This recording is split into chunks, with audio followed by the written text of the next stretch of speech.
চন্দ্ৰপুৰৰ ব্ৰহ্মপুত্ৰ চাপৰিত বিজ্ঞানসন্মত পদ্ধতিৰে বেঙেনা খেতি এজন যুৱ কৃষকৰ বিভিন্ন ধৰণৰ ৰবি শস্যৰ লগতে কৃষকগৰাকীয়ে এইবাৰ এবিঘা মাটিত বেঙেনা খেতি কৰিছে।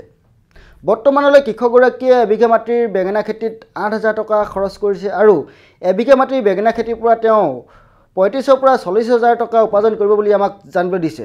সেই অনুপাত কিছু কথা বতৰা হৈছিল, সেই আমাৰ দৰ্শকলৈ আগবঢ়ালোঁ। এবিঘা মাটিত কিমান জোপামান লগাইছে? ৫০০ মান হ'ব। ৫০০ জোপামান হ'ব। এনেই এইখিনি মানে হাল বোৱাৰ পৰা গুটি কিনা বা পুলি ৰোৱালৈকে খৰচ কিমানমান হ'ল? খৰচ ৭,০০০ হ'ব। কিমান ক'লে? ৮,০০০। ৮,০০০ মানে এবিঘা মাটিত ৮,০০০ টকা এতিয়ালৈকে খৰচ হৈছে। খৰচ হৈছে। এতিয়াতো পানী দিছে আপোনালোকে, নহয় জানো? অলপ বাঢ়িব সম্ভৱ পাছলৈ। আৰু ইয়াৰ পৰা কিমানমান পাব? পাম আৰু তাৰ দুগুণমান মানে ১৬,০০০, ১৭, ১৮, ২০ কি পাব? তাতকৈ বেছি পাব? বেছি পাব ন? এনেই এজোপা বেঙেনাত কিমানমান লাগিব? ১ কেজিমানকৈ ধৰিছেনে? ৩-৪টা লাগিব। ৩-৪টা লাগিব, মানে ৩ পোৱা 4 পোৱা হ'ব আৰু, নহয় জানো? এতিয়া ইমান ধুনীয়া দেখিছোঁ। আমাৰ এতিয়া আপোনাৰ মাটিটো পানী দিছে ন, তাৰপিছতে বৰ খুব ধুনীয়া দেখিছোঁ।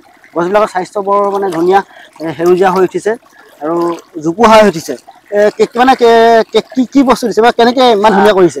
সাৰ দিছোঁ, ঔষধ দিছোঁ, ভিটামিন দিছোঁ। মানে হেৰি গোবৰ চোবৰ দিছে নাই? মানে অকল ৰাসায়নিক সাৰ দিছেনে মানে জৈৱিক সাৰো দিছে? গোবৰো দিছোঁ। দুটা মানে মিক্স হৈ আছে, ৰাসায়নিক আৰু জৈৱিক দুটা মিক্স কৰিছে ন? মিক্স কৰিছোঁ। এইটো কিমান দিনত লাগিব বুলি ক'লে আপুনি? কেতিয়া লাগিব? লাগি আছে। এতিয়া লাগি আছে ন? আৰু হ'ব মানে আৰু ১৫-২০ দিনৰ পাছতে বিকিব পাৰিব অলপ? নালাগে, 10 দিনমান লাগিব। 10 দিনমান লাগিব, বিকিব পাৰিব? বিক্ৰী কৰিব।